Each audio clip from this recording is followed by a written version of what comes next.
Hey everyone, it's Chris Loud. So I've been testing this little gadget, the Winsons Cordless Electric Airbrush Marker Kit, and I've got to say it was it was kind of a fun surprise. Today I'll show you how it works, what it can do, and I'll even do a quick demo at the end so you can see it in action. So here's kind of the rundown.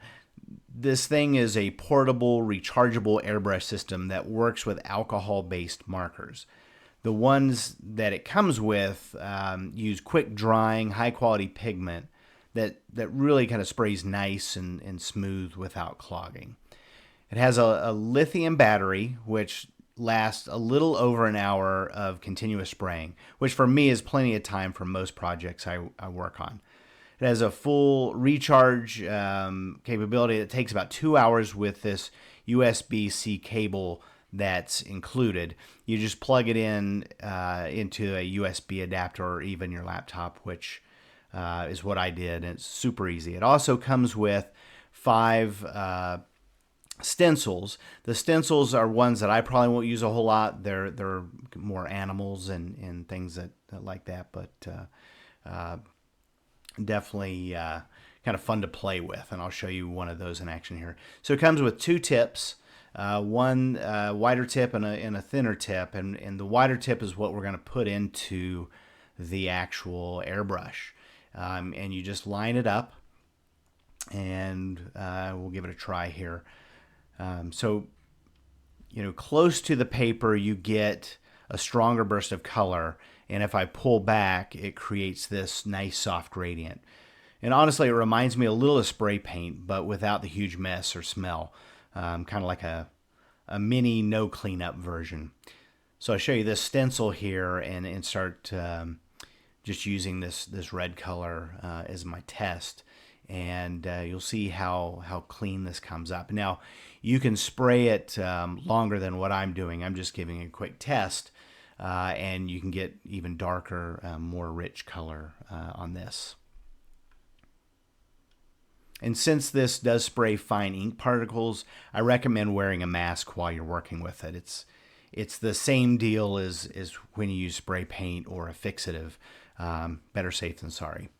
So you can see it has a nice clean look. You can obviously use different colors and spray in different areas and get a kind of a well-rounded stencil with different colors and blend some of those as well. And I'm just going to throw out some of my DIY stencils here and just kind of show you what those look like. This was just some circles that I've used in previous videos, a piece of plastic that had some holes punched out of it, a piece of mesh from, I believe this was a potato bag. Taping that down, and just the nice thing about this particular bag is it has some raised portions, so you can see when I pull this off, it almost has a little bit of form to it. And again, I'm just doing this quickly. I could really kind of go in and spray all the areas, but I just want to give you an idea of what this looks like with some different materials.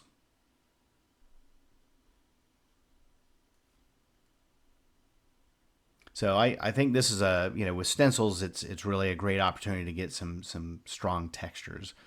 And you can just spray right through and some of these stencils, and suddenly you've got patterns and textures that look like they took way more effort than they actually did. Especially if you're using this on an abstract painting, this is a great way to add an extra layer with some visual texture. Like I said, layering with a couple of colors, it gives you these kind of soft blended edges, and you can have harder edges or softer edges. You really just kind of play with it, and you'll see what it can do. But those are some ideas of what we can do. I'll show you a demo here as well. So this is just a quick demo. I took a warm up from one of my sketchbooks, and using a black gel pen, this marker airbrush, a little charcoal, and a little white acrylic marker, I created an item that, I guess one that you might find in a bakery or cafe. I seem to make a lot of food items when I paint. I clearly think about food a lot. We'll see how fast you can figure out what it is. And honestly, this is the part that makes me really kind of makes me smile. It's quick, it's messy in a fun way, and I like how playing with a new tool like this sparks fresh ideas. And I don't I don't believe I was thinking about this at first, but I definitely am now. It's making me hungry just looking at this again. And I'll put a link in the description if you're interested in checking this out. I know I'm going to have a lot of fun with this new tool. So it's not as precise as a professional airbrush setup, but that's kind of the charm. It's perfect for experimenting, layering, and just playing around with color. So here are some of the pros and cons. So, for pros, it's lightweight, it's portable, it's rechargeable, which I love, and there's basically no cleanup. You just pop in a marker and go. It's also relatively inexpensive.